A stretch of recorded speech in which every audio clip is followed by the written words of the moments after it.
rate of increase has changed affects. We're going to be doing an informational video on how climate change affects the ocean and solutions. If you're interested in saving the turtles, then listen up. Oh, that was so corny, I can't. These are 4 major ways that climate change is affecting the ocean. First is ocean heat.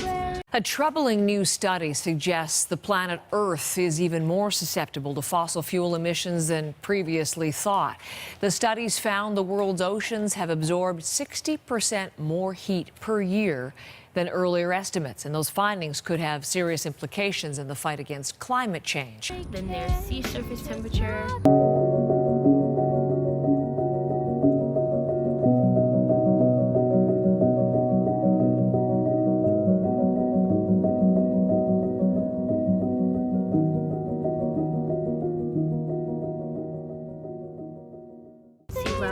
Yesterday, we looked at the data that shows sea level has risen 8 inches since 1900. Scientists expect roughly another 2 to 7 more feet of sea level rise this century. Imperial Beach is one of the most vulnerable in California, and as sea levels rise, flooding from extreme high tides and winter swell will increase. And ocean acidity. To get into ocean heat, 3 independent analyses show that the amount of heat stored in the ocean has increased sustainably since the 1950s.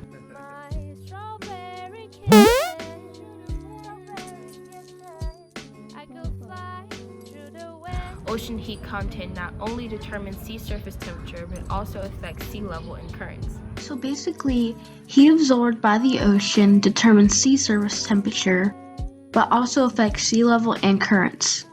How, you may ask? Well, when oceans warm, seawater expands, taking up more space in the ocean and causing a rise in sea level. For sea surface temperature, ocean surface temperatures increased around the world during the 20th century. Even with some year-to-year variation, the overall increase is clear, and sea surface temperatures have been consistently higher during the past 3 decades than at any other time since reliable observations began in the late 1800s.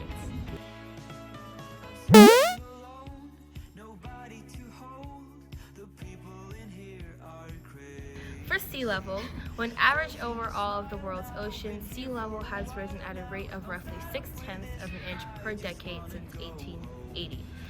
But damn, that girl set me up with her.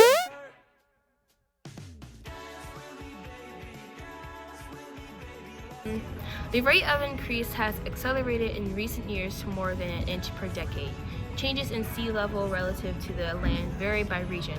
Along the U.S. coastline, sea level has risen the most along the mid-Atlantic coast and parts of the Gulf Coast, where some stations registered an increase of more than 8 inches between 1960 and 2015. Sea level has decreased relative to the land in parts of Alaska and Pacific Northwest. Picture a map of Florida, with its long sandy beaches and wetlands, or cities like New York, Venice, and Alexandria, all metropolises with some pretty watery boundaries.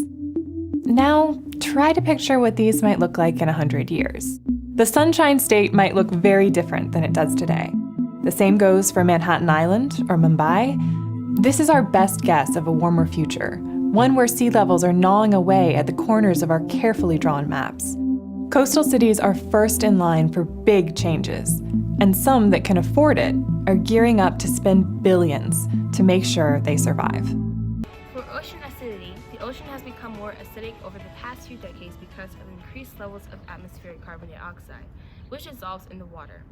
Higher acidity affects the balance of minerals in the water, which can make it more difficult for certain marine animals to build their protective skeletons or shells. Since we started burning fossil fuels, the ocean has absorbed about half of all the CO2 we humans have put out. That's why it's called the planet's biggest carbon sink. Now this is good because it's kept a lot of CO2 out of the atmosphere. But as the ocean warms, it takes up less and less CO2. And with all that CO2 in the sea, scientists are shedding light on, well, an ocean of problems. Ready for the first big problem? Some sea creatures like clams, oysters, and coral, their shells and skeletons are getting weaker. Okay, you've got bigger problems than easy-to-crack clams? Maybe not if you're among the 1 in 7 people who get most of their protein from seafood. Or if you understand how unstable the world would be with 1 billion more hungry people. What's weakening the shells? Well, these little creatures are going about their lives scooping up molecules called carbonate ions to be the building blocks of their shells. But when CO2 reacts with seawater, it releases hydrogen ions, which compete with shells for carbonate. With more hydrogen ions floating around in the ocean, our little friends have to spend more energy building their shells and have less energy for finding food. That means it's harder to grow, and more will die off before they get big. So the fish that eat the clams or live among the coral will have a harder time surviving, meaning the fish that dine on them won't have enough to eat, and so we won't have enough to eat. Remember those pesky hydrogen ions generated by more CO2? They don't just take away the carbonate ions that these little clams need. They also make the ocean more acidic. It's already become 30% more acidic since we started spewing all this CO2, and it could get much worse. We could change the ocean's chemistry so much that shells actually start to dissolve. That means if we don't turn this problem around, your great-grandkids might think of reefs the way you think of a dodo bird. And with 1 in 4 ocean species living in coral reef ecosystems, weaker coral could threaten the foundation of the whole ocean food chain. But why panic, right? Life always seems to find a way to adapt, but it needs time. In a few decades, we might make the oceans more acidic than they've been in 20 million years. It's hard to imagine any ecosystem quickly adapting to that big of a change. But things don't have to get that bad. We've started this problem, and we're going to fix it, beginning at its source. Carbon dioxide from burning fossil fuels. So now we're going to go ahead and get into climate change and how it affects the ecosystem. Changes in climate and weather may force species to migrate to new areas. There is evidence already of species ranges shifting as a result of changing conditions. Those that cannot escape their new inhospitable surroundings or adapt are likely to die off.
Said, what are you doing to protect marine life in the ocean, and how would you help change climate change? Really want to see the turtles. Do something about it. That's the end. Bye-bye. I don't want to go to school tomorrow. I'm too tired.